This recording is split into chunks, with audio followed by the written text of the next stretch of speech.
Bonjour à tous, bienvenue donc dans ce webinaire de présentation des appels à projets innovation donc lancé dans le cadre du FEAMPA. Donc, nous avons le plaisir de recevoir donc Laetitia Gaulier, donc qui est coordinatrice donc des appels à projets donc au niveau national, qui est là pour vous présenter donc les différents appels à projets qui sont lancés donc à échelle nationale puis régionale pour le cas de la Bretagne et qui pourra répondre à vos questions dans un second temps. Donc vos micros sont désactivés, donc on vous propose de poser vos questions via l'onglet donc questions et moi je les retranscrirai à l'oral à Laetitia, donc à la fin de la présentation des appels à projets nationaux, puis à la fin des présentations pour les appels à projets régionaux. Donc vous aurez deux séquences où il sera possible pour vous de poser des questions si vous avez besoin d'informations complémentaires. Et pour information, donc la présentation vous sera envoyée sans problème à la fin du webinaire. Voilà, c'est une question qui revient souvent, donc j'anticipe. Et sur ce, je vais passer la parole du coup à Laetitia pour qu'elle puisse se présenter et vous donner les infos donc, sur le FEAMPA. Voilà. Oui, merci Anaïs. Laetitia Gaulier, donc je suis chargée de l'innovation pour les filières pêche et aquaculture à la direction de la mer à la région Bretagne.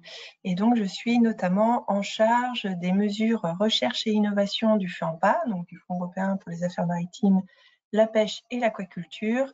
Donc comme le disait Anaïs, au niveau de la région Bretagne bien sûr, et aussi au niveau national puisqu'on a un guichet national innovation. Donc je vais vous présenter un peu toute l'architecture FEAMPA, les mesures innovation, les modalités d'éligibilité pour déposer un projet innovation FEAMPA et les différents appels à projets qu'on a ouverts au niveau national et régional.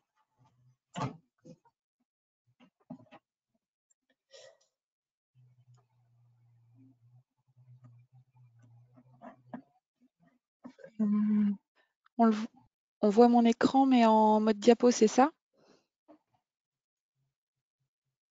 Oui.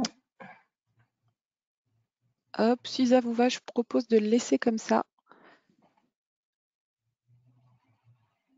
Parce que sinon, j'ai peur que ça ait des petits soucis au démarrage, donc je propose de laisser comme ça, si ça vous va.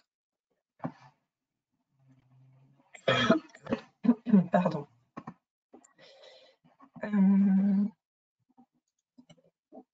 Hop. Du coup, c'est toi qui as la main, Anaïs ou Oui, là, je pense que je vais garder la main si ça te va. Très bien. Toutes mes excuses. Alors, au niveau de l'architecture FEAMPA, je souhaitais juste vous faire un petit point au début du webinaire. Donc, on est bien sur le FEAMPA, sur une programmation 21-27. On a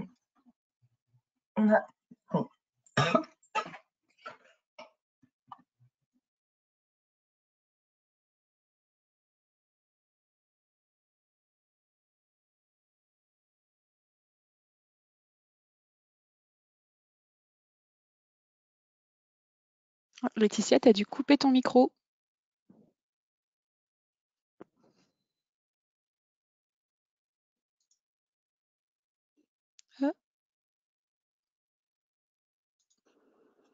Laetitia, je pense que tu as coupé ton micro. Je ne sais pas si tu peux le réactiver.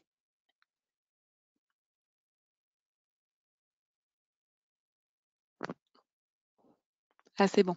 Est-ce que c'est bon? Oui, c'est bon là, c'est bon. Alors, je m'excuse, je suis un petit peu malade et j'ai eu une quinte de toux, donc j'ai préféré couper mon micro. Il n'y a pas de souci.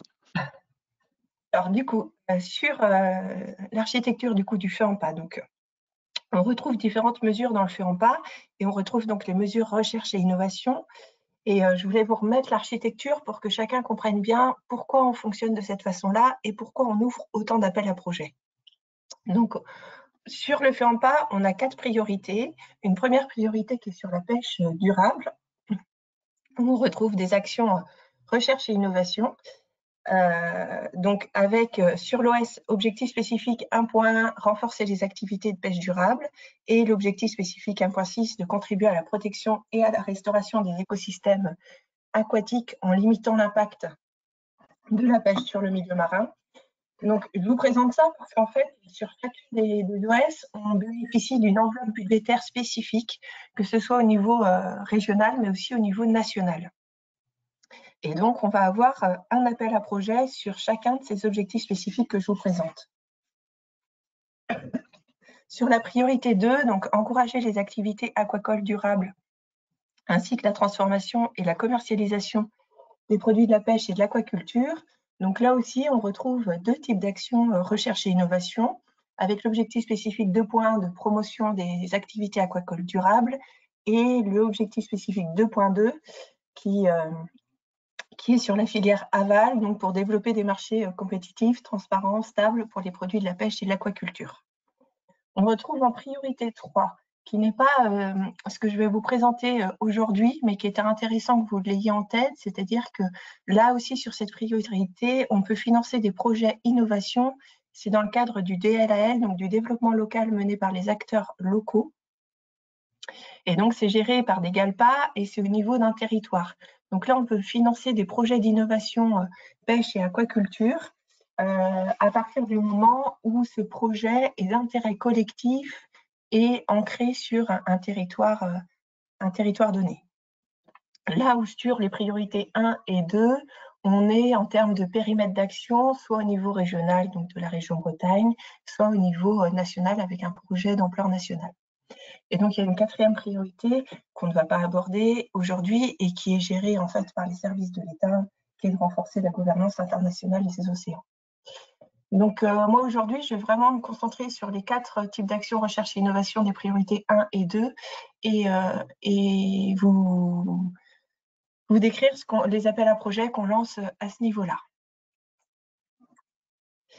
Du coup, Anaïs, si tu peux passer à la diapo suivante.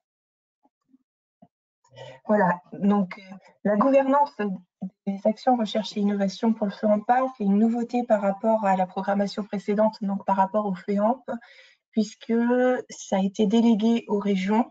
Et donc, chaque région a un guichet régional innovation avec une enveloppe budgétaire pour financer des projets d'innovation à l'échelle de sa région.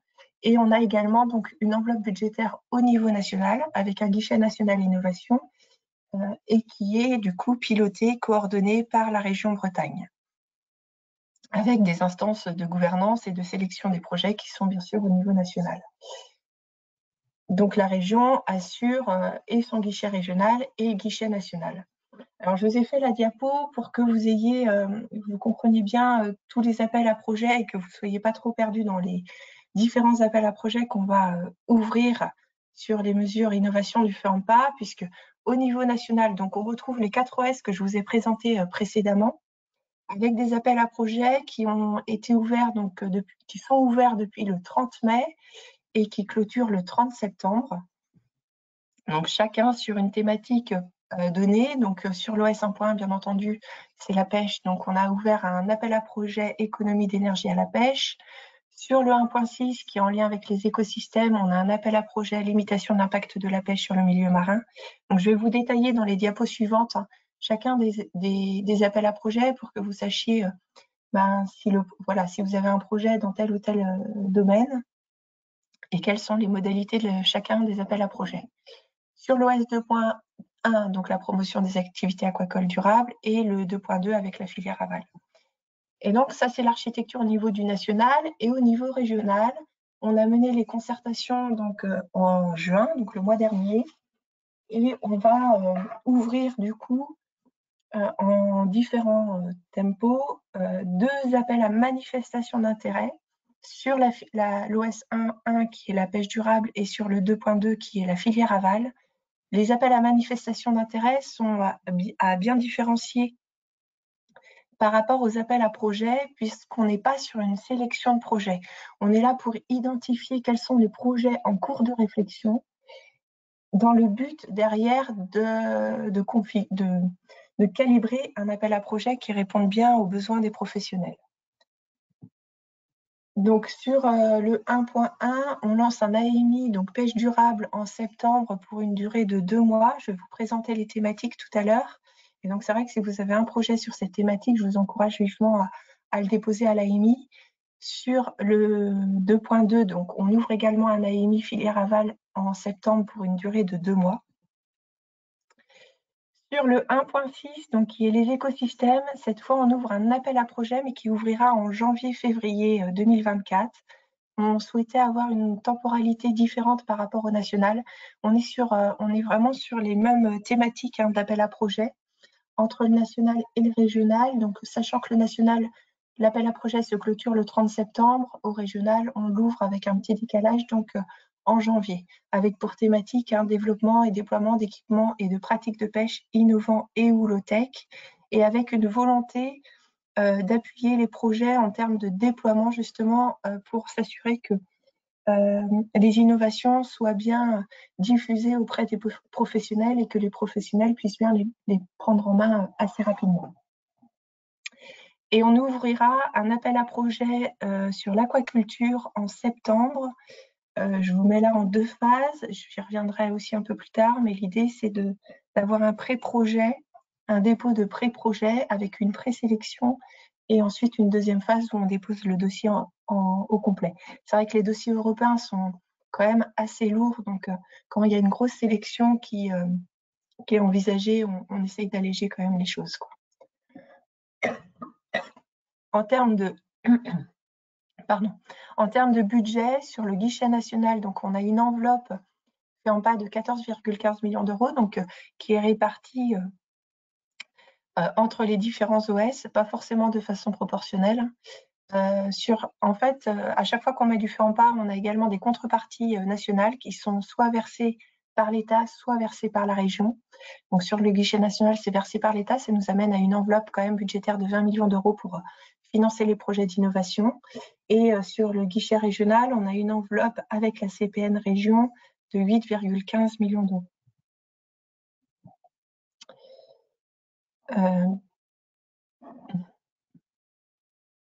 Je peux passer.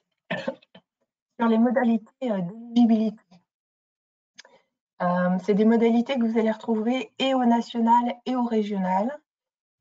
Donc surtout, les projets ne doivent pas avoir démarré au moment du dépôt de la demande d'aide. Donc c'est une spécificité au moment lors du FEAMP, donc la programmation précédente, c'était l'inverse, les projets ne devaient pas être finalisés.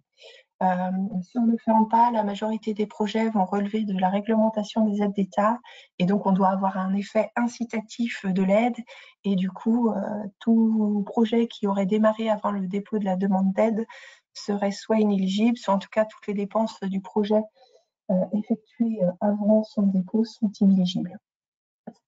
Bien entendu, les projets doivent présenter un caractère innovant. Donc, ça peut être une innovation d'entreprise, je vous remettais la définition, une pratique ou un procédé nouveau ou amélioré, ou une innovation produit, un produit nouveau ou amélioré qui diffère significativement de ce qui existe déjà. Cette innovation doit se situer en fin de cycle innovation, donc à partir du niveau 4 de l'échelle TRL.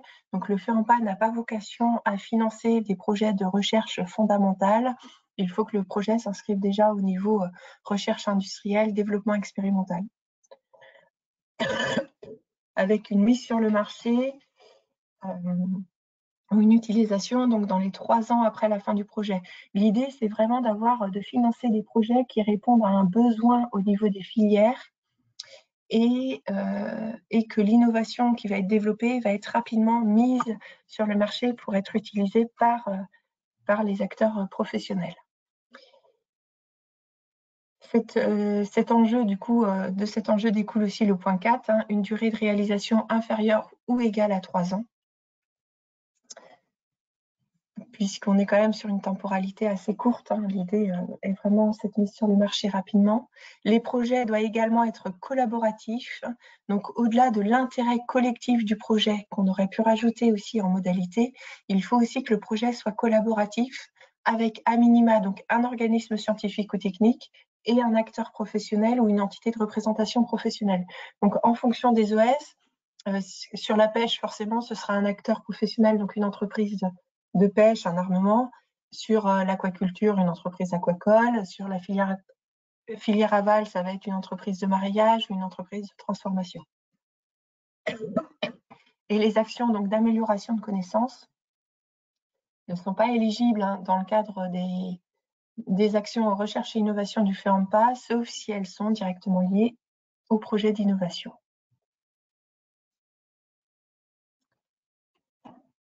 Anaïs, si tu peux passer à... Je vous ai ajouté une diapo sur les lignes de partage, puisque comme vous avez pu le remarquer, on est sur des thématiques proches entre le national et le régional. Et donc, c'est important d'avoir en tête si votre projet il émarge plutôt au guichet national innovation ou plutôt au guichet régional innovation. Donc, les lignes de partage, elles sont assez claires pour le national. Il faut soit le projet doit être porté par un chef de file de niveau national, y compris les établissements territorialisés de ces structures nationales, et quel que soit le partenariat, ou le projet est localisé dans une région continentale, ou porté par un chef de file situé dans une région continentale, où le projet implique un consortium implanté dans au moins 2 régions.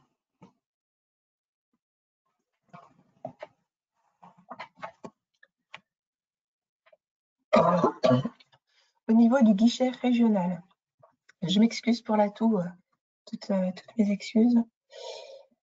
Au niveau du guichet régional, le projet doit être porté par un chef de file dont l'activité relative au projet se situe en Bretagne. Et le projet est au bénéfice des filières pêche ou aquaculture bretonne. Et la majorité du consortium, donc le chef de file et ses partenaires, a son activité liée au projet en Bretagne.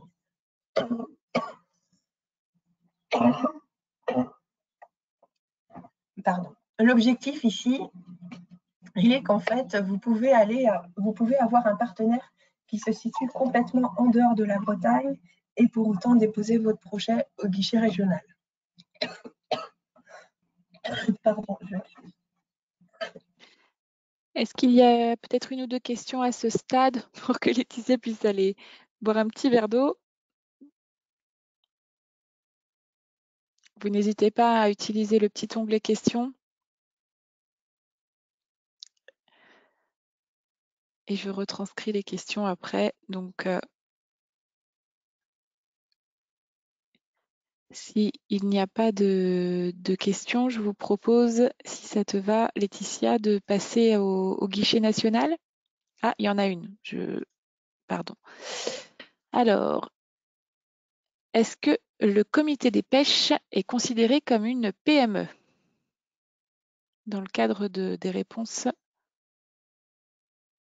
aux AAP? Alors non, le comité des pêches est considéré comme une entité de représentation professionnelle. D'accord, même s'il a une structure juridique privée. Pardon. Ouais. Ok. Merci beaucoup. Oui, pardon, Alex. En fait, les comités des pêches sont quand même régis par une loi particulière. D'accord. Donc, à partir de là, ils ont un statut quand même particulier et sont considérés comme organisme de droit public, me semble-t-il, et rentrent en fait. D'ailleurs, ils rentrent en fait sur le consortium que je vous disais, à minima, un organisme scientifique ou technique et un professionnel ou une entité de représentation professionnelle. Et donc, les comités des pêches ont vocation justement à représenter les professionnels dans les projets d'innovation. Très bien, c'est très clair, merci. Et il y a une deuxième question, quid des régions ultramarines?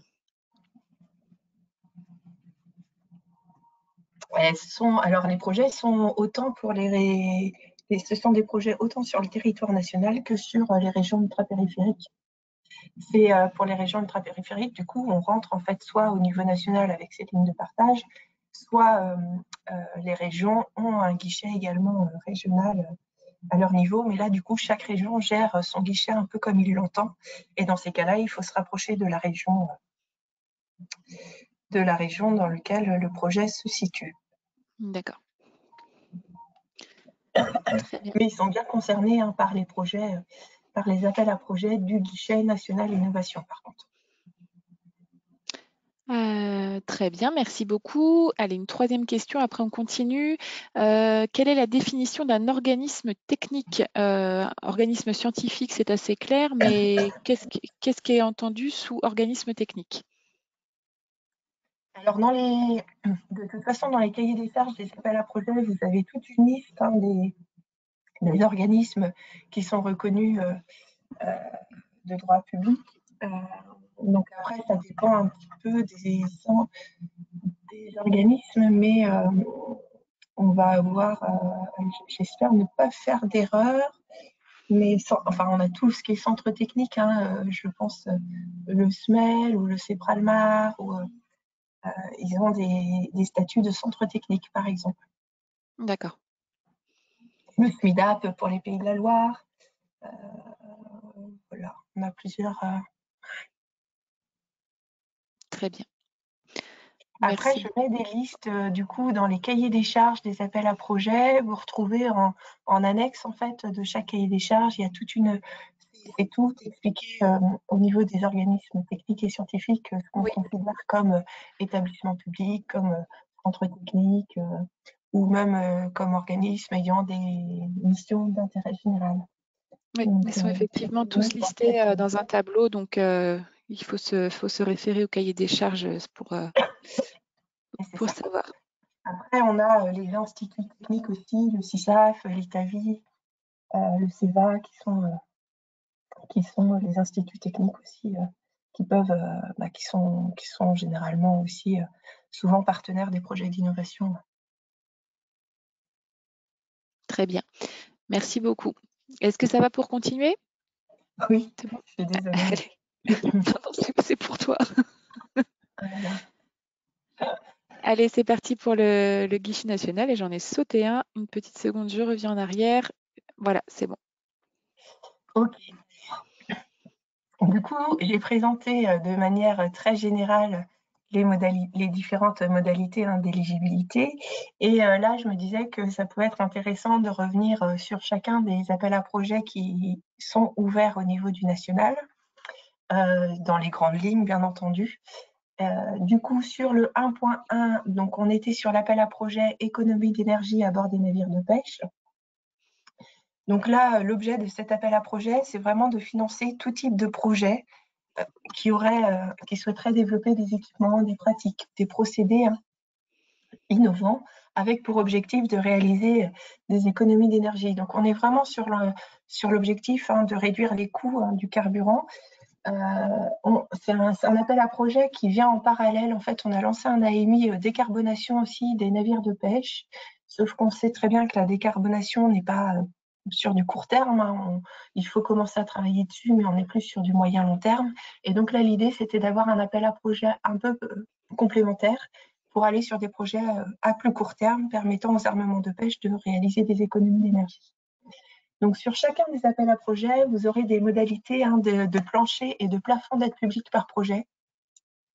Donc, sur celui-ci, on a un plancher d'aide publique par projet de 50 000 € et un plafond d'aide publique par projet à 250 000 €. Sur les bénéficiaires, donc au-delà de cette coopération effective entre organismes scientifiques ou techniques et professionnels, on a une liste assez large de bénéficiaires potentiels, de partenaires en tout cas potentiels des projets innovation, puisque l'appel à projet donc, est ouvert à tous les opérateurs de la filière pêche, tous les entreprises du secteur, les structures professionnelles et finalement tout organisme ou entreprise dont la participation est pertinente pour le projet. Et vous pouvez retrouver finalement le cahier des charges donc complet de cet appel à projet, donc soit sur le site bien sûr de la région Bretagne, bretagne.bzh ou europe.bzh, sur le site europeenfrance.gouv.fr puisqu'on est sur le guichet national innovation, où je vous ai mis l'URL simplifiée en fait, où vous avez juste à taper cette URL et vous arrivez sur la bonne page, parce que les sites internet des fois sont pas tout à fait faciles à prendre en main. Et donc, c'est europe.bzh/aapnational.pêche 2023.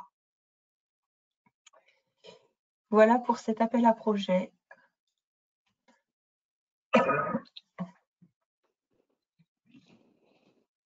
Anaïs, si tu... Ouais, pardon.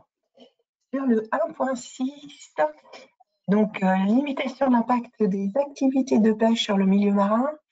Donc là, toujours le 30 septembre, on répond à un enjeu vraiment de contribuer à la préservation des écosystèmes marins, au maintien de la biodiversité et aussi d'apporter forcément une réponse à une attente sociétale de plus en plus forte sur cette thématique. Les projets qui seront financés via cet appel à projets, donc ce sont toutes les innovations sur les engins de pêche, donc qui ont pour but soit de réduire l'impact sur les fonds marins et les habitats, soit d'améliorer la sélectivité et de réduire les captures accessoires et accidentelles. Ça peut être également des projets visant l'éco-conception des engins de pêche avec l'utilisation de matériaux biodégradables et l'amélioration de la durabilité. On peut y intégrer également une réflexion sur la fin de vie des engins de pêche. Et les DCP sont éligibles aussi, donc des innovations sur les dispositifs de concentration des poissons, sont éligibles dans cet appel à projet seulement pour les régions ultrapériphériques. Et on retrouve un deuxième volet qui est les autres dispositifs d'évitement des captures accidentelles d'espèces protégées, où là, ce sont des dispositifs qu'on ne va pas retrouver forcément, qui sont en dehors des engins de pêche et qui sont éligibles à cet appel à projet à partir du moment où ils visent les captures d'espèces protégées. Donc là, on a pareil les mêmes modalités, 50 000 € pour le plancher d'aide publique par projet et un plafond par contre à 500 000 € le plafond d'aide publique par projet. Donc les projets peuvent avoir un budget nettement supérieur ou inférieur, mais en tout cas l'aide qu'on va attribuer dans le cadre du FEAMPA sera un maximum de 500 000 € sur ce type de projet. Les bénéficiaires, on va retrouver comme tout à l'heure toutes les entreprises de pêche, les organisations professionnelles, interprofessionnelles, les organismes scientifico-techniques, toutes les entreprises du secteur. Les gestionnaires d'aires marines protégées aussi sont éligibles et finalement tout organisme, entreprise qui a une pertinence pour le projet d'innovation. On a également un URL simplifié pour retrouver le cahier des charges de cet appel à projet national, donc europe.bzh/aapnational.écosystème 2023, qui vous permettra d'arriver directement sur la bonne page de l'appel à projet. Voilà pour le 1.6. Sur le 2.1, donc les activités aquacoles durables. Donc là, on a vraiment un appel à projet qui s'inscrit dans le plan d'aquaculture d'avenir et qui est multithématique parce que c'est vrai que la filière aquacole est quand même très diversifiée. Donc l'idée, c'était quand même que chaque filière puisse déposer aussi son projet d'innovation. Et donc, on retrouve 5 volets sur cet appel à projet. Donc le premier, l'adaptation et l'atténuation au changement climatique. Donc dans le cahier des charges, vous allez retrouver une description en fait de chacun de ces volets et des projets qui sont éligibles derrière. Donc avec la prévention et la gestion des risques sanitaires, zoosanitaires, environnementaux, climatiques, l'amélioration génétique des cheptels aquacoles pour meilleure adaptation au changement climatique. On a bien entendu sur le deuxième volet la diminution de l'empreinte environnementale avec la réduction et l'optimisation de l'utilisation des ressources naturelles et des intrants dans les piscicultures, notamment l'amélioration de la durabilité de l'alimentation. Évaluer, réduire les impacts de la pisciculture. On va retrouver tout ce qui est analyse, notamment analyse de cycle de vie sur cette thématique. Et puis les matériaux biosourcés, voilà, travailler encore là aussi sur l'éco-conception des matériaux utilisés donc en aquaculture. Le troisième volet, l'amélioration et l'optimisation des outils de production. Donc tout ce qui est optimisation des systèmes de production avec des outils de pilotage innovants, des capteurs, et puis un travail sur tout ce qui est économie circulaire dans les systèmes d'élevage. La diversification des activités, donc la domestication, la sélection, la production de nouvelles espèces, la diversification, la maîtrise de culture d'algues. Donc là, on va retrouver aussi tous les projets d'AMTI qu'on peut qu'on peut présenter sous ce volet-là au niveau du national. Et donc l'aquaculture, l'éco-usage, on pense notamment au co-usage avec les EMR par exemple. Le 5e volet, donc l'amélioration et l'optimisation du bien-être animal qu'on va retrouver sous cette thématique. Ici, les modalités, on a un plancher un peu plus faible à 30 000 € et un plafond d'aide publique à 600 000 €.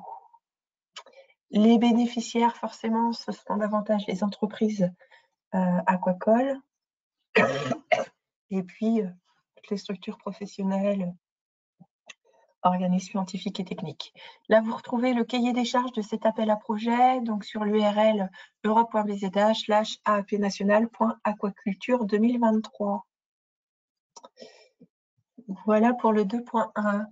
Sur le 2.2, la filière aval, donc là, on est vraiment sur conditionnement, valorisation, produits de la pêche et de l'aquaculture, donc pour améliorer la valeur ajoutée. 4 volets. 1, adapter les produits à la demande des consommateurs. Donc, les innovations peuvent être en termes de process, les innovations de marketing, les innovations de conditionnement. Vous pouvez retrouver aussi les définitions de ces innovations dans le cahier des charges de l'appel à projet. On va chercher également à financer des projets qui permettent de développer des nouveaux marchés pour les espèces à faible valeur commerciale, qui sont bien entendu pêchés, produits tout transformés sur notre territoire. La valorisation des coproduits. Alors là, on a beaucoup de projets des fois qui sont en train d'éclore. Donc le souhait est quand même puisqu'il y aura de la sélection en fonction des enveloppes budgétaires, donc de privilégier vraiment les innovations qui sont à haute valeur ajoutée. Et puis un quatrième volet sur les conditionnements biodégradables, recyclables, réutilisables. Voilà, on est vraiment sur aussi une réponse à la stratégie 3R et aux adaptations auxquelles les filières doivent faire face. Donc en bénéficiaires, on va retrouver les entreprises de mariage, de transformation, de commercialisation, les coopératives, les organisations de producteurs, les organismes scientifiques, techniques, voilà. C'est très très large, les bénéficiaires. L'idée est vraiment de rassembler autour d'un même projet tous les partenaires qui sont essentiels pour la mise en œuvre du projet. En termes de modalités, donc un plancher à 50 000 € et un plafond d'aide publique à 300 000 €. Et donc, vous retrouvez le cahier des charges donc, sur le site europe.bzh/aapnational.valorisation 2023.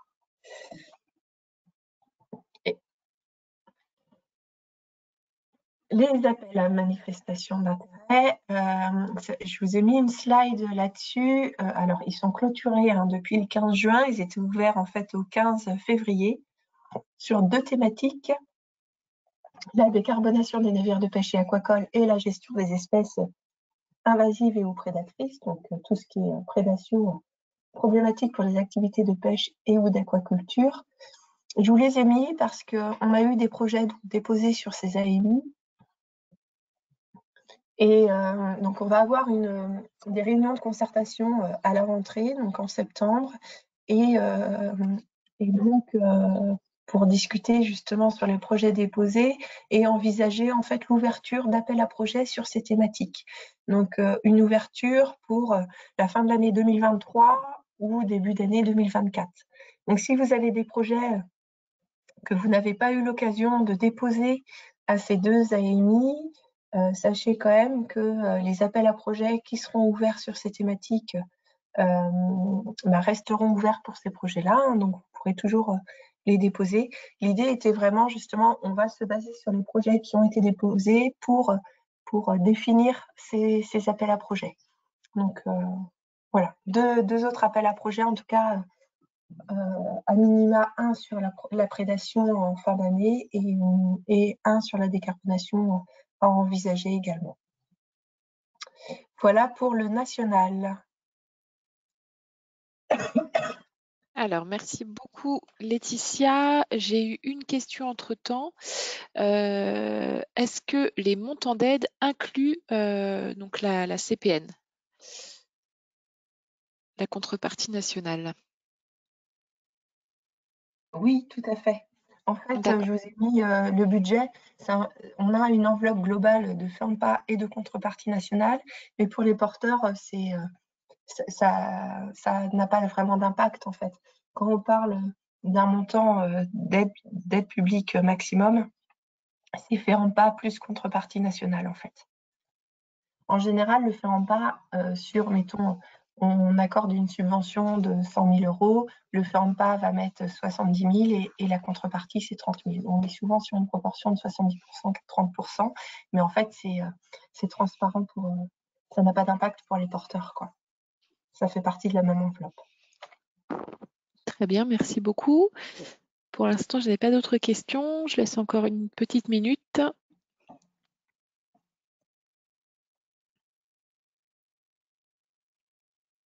Voilà, j'en ai une. Quel sera le budget des appels à projets qui s'ouvriront suite aux AMI de juin?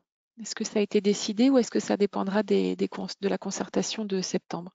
Ouais, ça dépendra de la concertation de septembre. En fait, les AMI avaient vraiment cet objectif-là de voir quel était le budget de ces projets pour justement définir quel serait le meilleur plafond à mettre sur ces projets. Alors, sur la prédation, hein, je pense qu'on est sûr d'ouvrir un appel à projet, mais c'est vrai que sur la décarbonation, la question se posait réellement parce qu'on est quand même sur des budgets assez importants dès qu'on parle de décarbonation. Et donc, l'objectif était de voir de quelle manière le fait en pas pouvait contribuer à ces projets et aussi de vérifier à quel stade de maturité technologique, en fait, on était sur ces projets de décarbonation. Donc pour l'instant, je ne peux pas vous en dire plus sur les budgets qui seraient décidés sur ces appels à projets, mais le pôle maire fait partie de la concertation et on sera informé et pourra passer l'information. Très bien, merci beaucoup. J'ai une autre question. Alors, concernant la sélection, est-ce qu'il y en a une ou est-ce que c'est premier arrivé, premier servi jusqu'à consommation des fonds? Non, c'est pour ça qu'on fonctionne par appel à projet. C'est-à-dire que sur un guichet au fil de l'eau, ça va être le premier arrivé, premier servi. Quand on parle d'appel à projet, on a une date d'ouverture et une date de clôture. Donc, c'est pas parce que le dossier sera déposé bien avant qu'il passera en priorité. Ils seront tous traités de la même façon. On a une grille de sélection en fait que vous pouvez retrouver aussi dans les annexes des cahiers des charges pour vous guider aussi sur la façon dont présenter votre projet. En fait, donc tout est dématérialisé pour déposer vos dossiers. Donc tout se fait sur le portail des aides de la région Bretagne et vous avez un dossier technique à remplir qui justement nous permet d'avoir toutes les données pour remplir cette grille de sélection. Donc c'est assez transparent pour les porteurs, hein. Vous avez accès à la grille de sélection, il y a une trame vraiment sur le dossier technique à remplir. Et donc on n'est pas sur le premier arrivé, premier servi, on n'est pas guichet ouvert non plus où tous les projets pourront être financés. On a une enveloppe budgétaire qui, à mon avis, qui est celle qu'elle est et qui ne sera peut-être pas suffisante pour financer tous les projets. Et donc, on aura forcément une sélection entre les projets. D'où l'importance aussi que le projet, quand je présentais les lignes de partage, c'est important que vous vous assuriez que votre projet rentre bien au national ou plutôt au régional pour aussi être certain que vous ne fassiez pas le travail pour rien non plus en déposant un dossier soit national, soit régional, quoi. Mais il y aura une sélection, effectivement. Ok, et j'en ai une autre du coup. Il n'y a pas d'information au sujet des modalités de versement des subventions dans le cahier des charges. Est-ce qu'il est possible de renseigner ces aspects-là? Alors, il n'y a pas d'acompte qui sont faits sur le fait en pas. Les versements d'aide se font sur facture acquittée. Il peut y avoir en fait, par contre, différents paiements sur le projet. C'est défini avec le porteur au moment du conventionnement, au niveau de la convention d'attribution de l'aide, et on met des moments pour faire la demande de paiement, une première demande de paiement, une deuxième. Donc c'est vrai que ça va dépendre aussi de la durée du projet, ça va dépendre du montant du projet. Donc il n'y a pas d'information dans les cahiers des charges parce que c'est fait au moment du conventionnement. l'attribution de l'aide. Je ne sais pas si j'ai bien répondu ou s'il y avait, Si, la c'est très personne clair. souhaitait plus de précision là-dessus, mais N'hésitez pas à poser plus de questions hein, quand vous entendez les réponses. J'essaie de retranscrire les questions qui traitent du même sujet en même temps. Donc, pour l'instant, ça ne réagit pas. Alors, j'ai deux questions qui sont arrivées en même temps.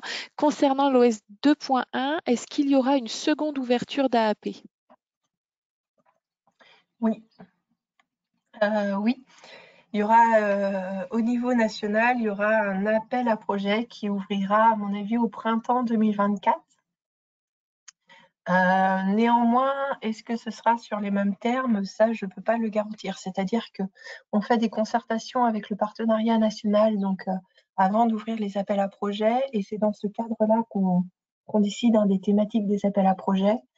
Néanmoins, vu que l'appel à projet là était assez large, il est possible qu'on reste sur les mêmes thématiques, mais c'est vrai que je ne peux pas le garantir. Par contre, vu les enveloppes budgétaires et vu l'enveloppe qu'on a dédiée pour cet appel à projet, il y en aura bien un deuxième appel à projet pour le 2.1 au printemps 2024.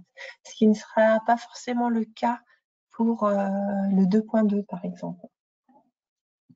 Suivant les projets qui vont être déposés, en fait, il est possible qu'il n'y ait qu'un seul appel à projet sur l'aval de la filière au niveau national.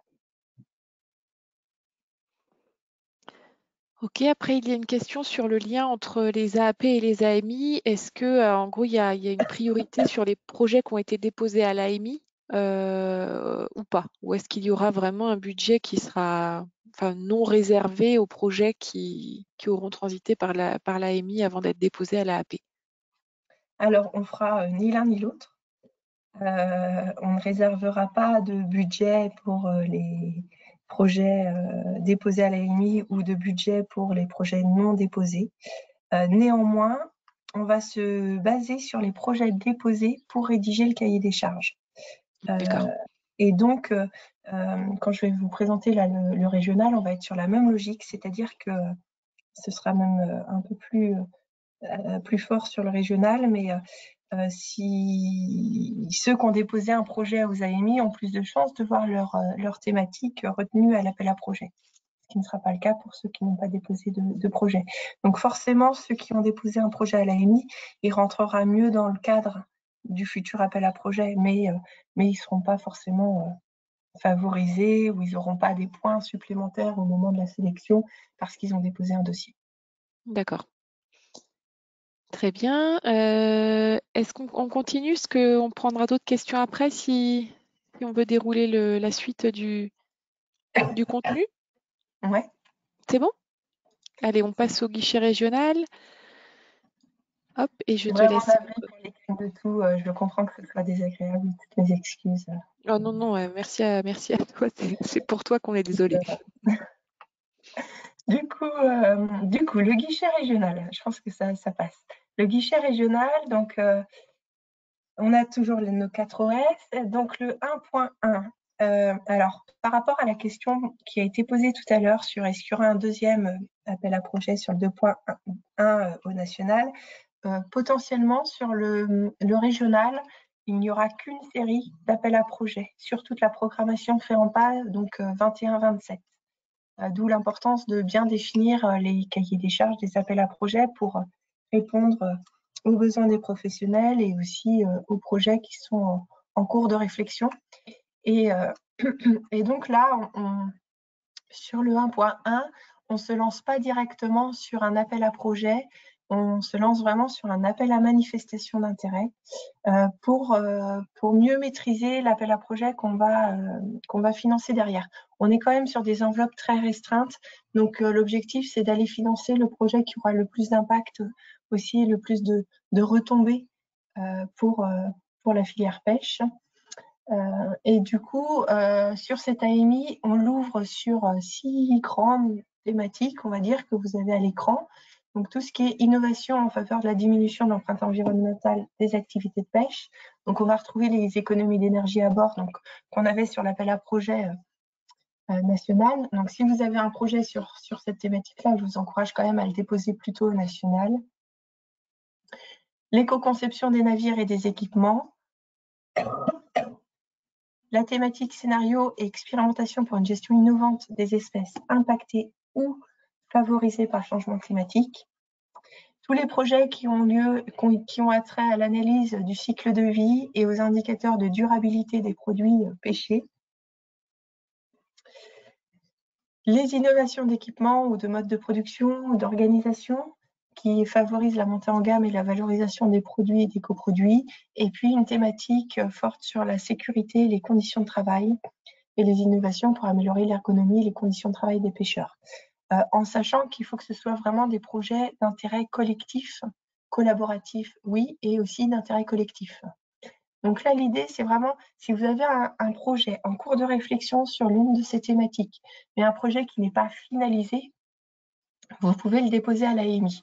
L'objectif de l'AMI n'est pas d'avoir un projet bien ficelé en termes de partenariat, en termes budgétaires, en termes de pièces justificatives. On n'a pas besoin de tout ça.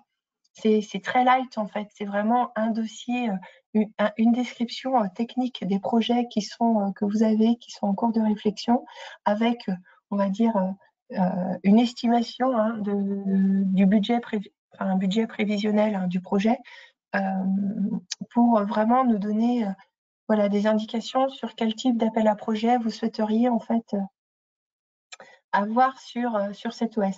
Parce qu'en fait, on mène des concertations au niveau régional, mais forcément, on mène des concertations avec un nombre obligatoirement restreint finalement de structures. Donc là, en faisant un appel à manifestation d'intérêt, l'idée, c'est justement d'ouvrir cette concertation à toutes les entreprises du secteur pour savoir, voilà, quels sont les projets qui sont en cours de réflexion, les projets qui ne sont pas assez matures pour l'instant pour déposer un appel à projet, mais qui sont assez développés pour, par contre, déposer un dossier technique à l'AMI. Donc, voilà. Voilà, le but de l'AMI, il est là. Donc, on ne sélectionne pas, il n'y a pas de sélection sur cette AMI. On est vraiment là pour avoir une meilleure connaissance de l'environnement et puis des projets et de vous faire un appel à projet derrière qui soit en bonne adéquation, puisque ce sera le seul appel à projet de la programmation. Quand même, pour vous guider sur quel type de projets sont attendus, le plafond d'aide publique par projet, ce sera limité à 500 000 €. Voilà. Et donc, ce sera ouvert à toutes les entreprises. Et donc, cet appel à manifestation d'intérêt ouvrira début septembre. Je pourrais vous envoyer vraiment, je vous enverrai de toute façon, donc vous aurez le lien précis et vous le retrouverez en fait sur le site internet europe.bzh ou bretagne.bzh. Vous aurez toutes les informations. Voilà pour l'AMI de l'OS 1.1. Sur le 1.6, là, on ne fonctionne pas par AMI, on va aller directement sur un appel à projet. Par contre, l'idée, c'est d'avoir une temporalité différente par rapport au national. Donc, le national se clôture le 30 septembre. Donc là, on ouvrirait cet appel à projet plutôt en janvier-février 2024. Le thème de cet appel à projet, ce sera le développement et le déploiement d'équipements et de pratiques de pêche innovants et ou low-tech qui améliorent la sélectivité, réduisent les captures non désirées ou limitent l'incidence des activités de pêche sur les écosystèmes marins ou limitent les émissions de CO2. On va avoir, en termes de sélection de projets, là, il y aura un focus vraiment sur la phase de déploiement de l'innovation auprès des professionnels, avec peut-être des phases de formation et de sensibilisation des professionnels pour qu'ils utilisent les innovations qui seront déployées dans le cadre de ces projets. Donc là, ce sera, de toute façon, les grilles de sélection seront dans les cahiers des charges, mais vous pourrez retrouver certainement cet enjeu-là qui sera marqué, quoi. Je peux vous donner déjà les modalités sur cet appel à projet. Donc, on sera sur un plancher à 50 000 € et un plafond d'aide publique à 925 000 €. Pareil, toutes les entreprises, du coup, sont éligibles à cet appel à projet et on le retrouvera sur nos sites internet.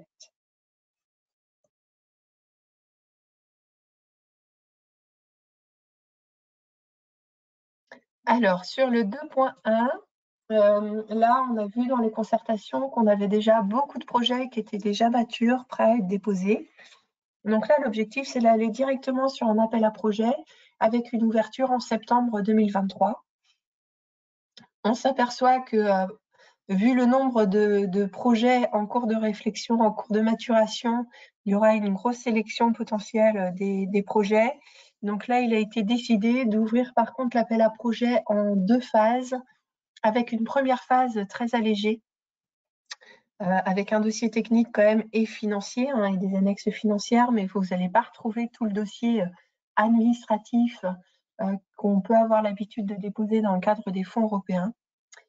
Et ce sera donc à la clôture de cette première phase qu'on fera une sélection des projets et les projets sélectionnés pourront déposer vraiment tout le dossier administratif lors de la phase 2. Et donc, on refera bien sûr une sélection quand même des projets en phase 2, c'est-à-dire que si un projet ou un consortium ne tient pas la route sur les pièces administratives, on aura une liste complémentaire de projets suite à la phase 1 qu'on pourra rappeler en phase 2. Là, l'idée, c'est quand même d'alléger le travail pour les structures porteuses en ayant conscience de la sélection qu'il y aura sur cet appel à projet.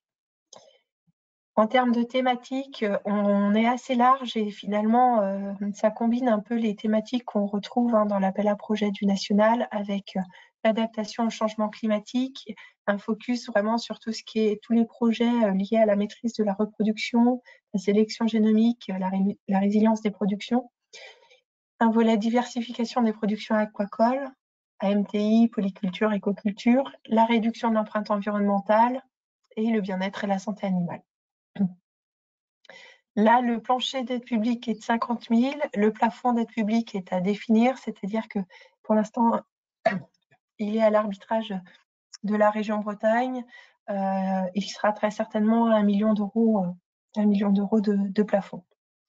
Les bénéficiaires sont, comme tous les appels à projets en innovation, assez larges, avec forcément, à minima, une entreprise dont l'activité est liée à l'aquaculture, une entreprise aquacole, et à minima, un organisme scientifique et technique, ou technique. Et donc là, vous retrouverez le cahier des charges sur le site europe.bzh. Pour l'instant, les cahiers des charges ne sont pas encore en ligne. Ils le seront du coup au moment de l'ouverture de l'appel à projet en septembre.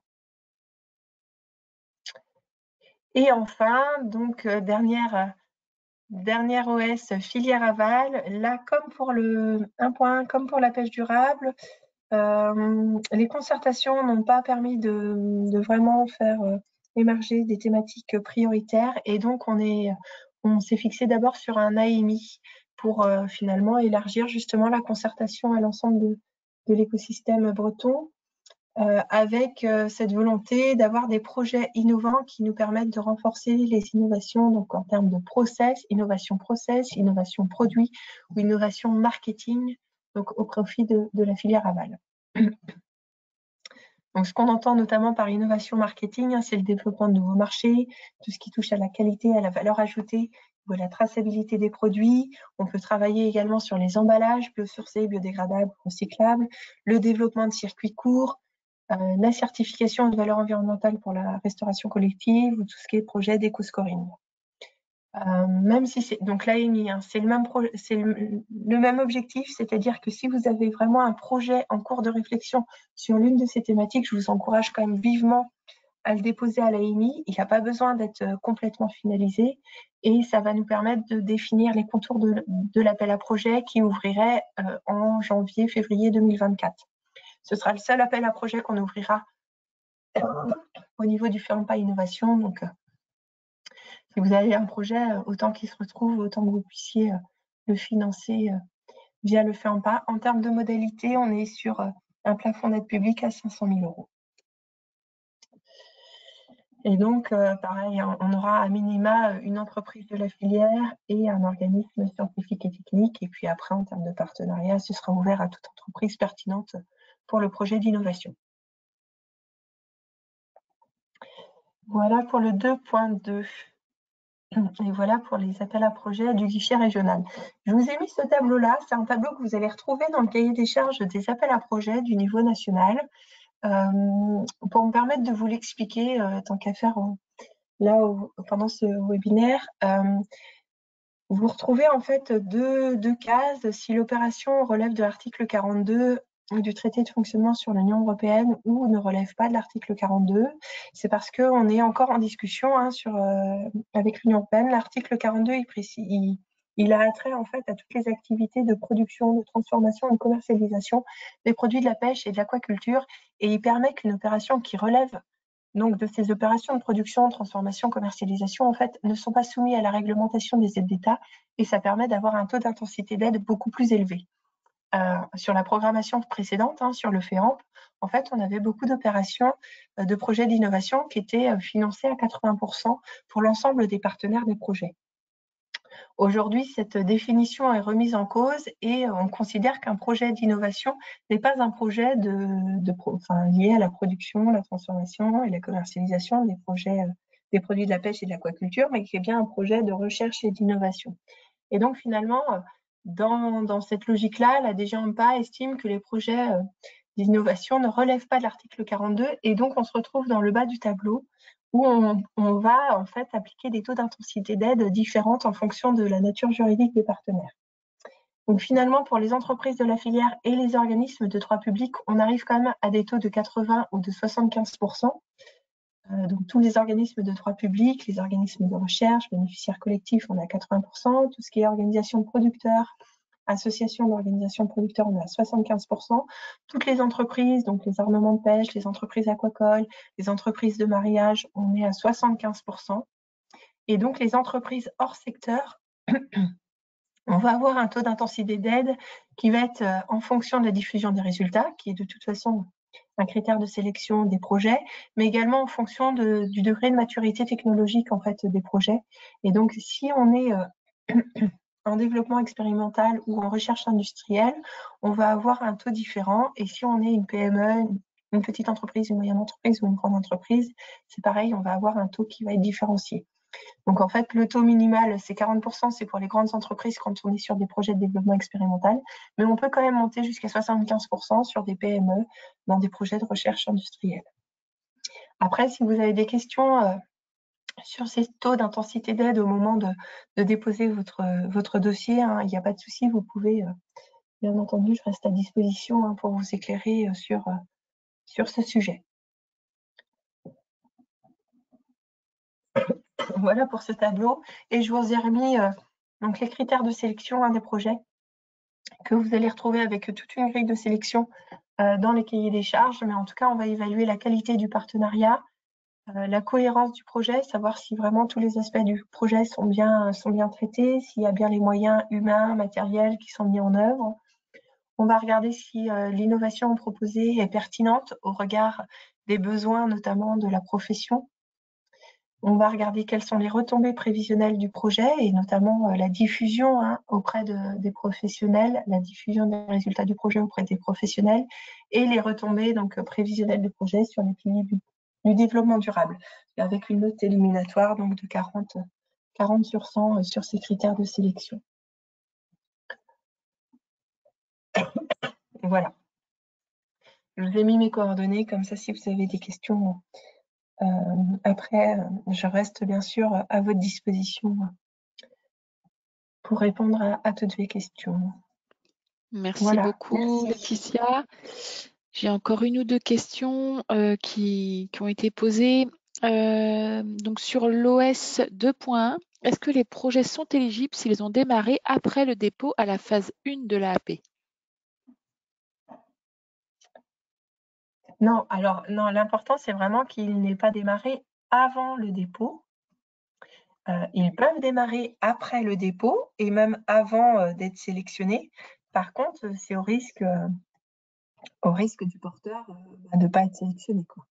Bien sûr. Mais par contre, toutes les dépenses seront éligibles à partir de la date du dépôt, donc sur le portail des aides de la région Bretagne. Très bien, merci. Est-ce que la région fait un retour aux porteurs des projets lorsqu'ils répondent à l'AMI pour savoir Oui, au niveau de la qualité du projet, etc., même s'il n'y a pas de sélection? oui, on va faire une réponse effectivement aux porteurs des projets après les AMI. Mmh.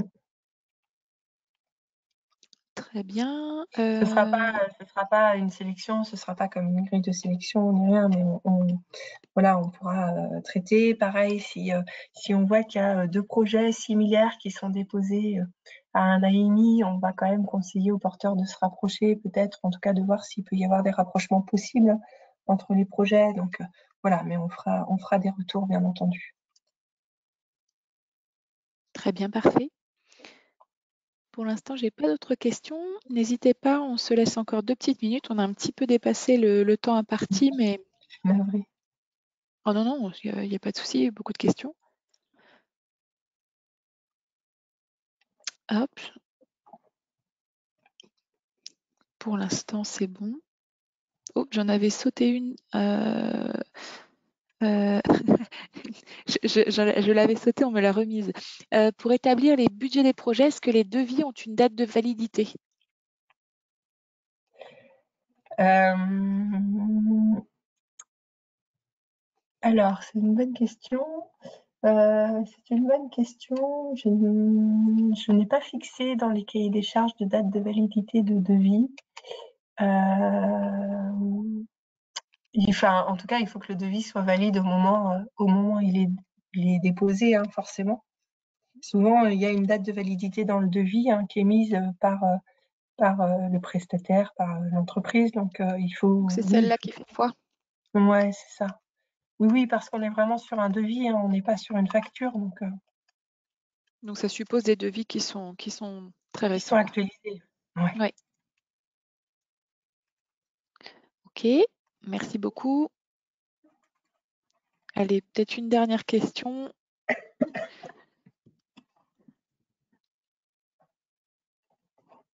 Et sinon, je vous propose de clore le webinaire. Ça n'a pas l'air de venir, donc il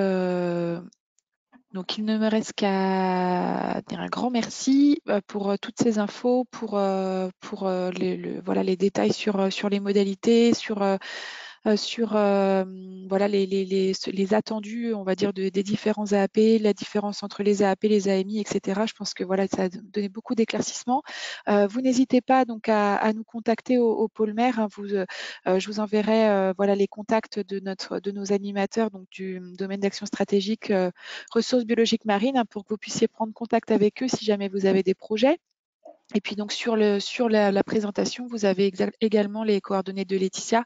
Voilà, si vous avez besoin également de vous rapprocher d'elle pour des questions peut-être un petit peu plus précises.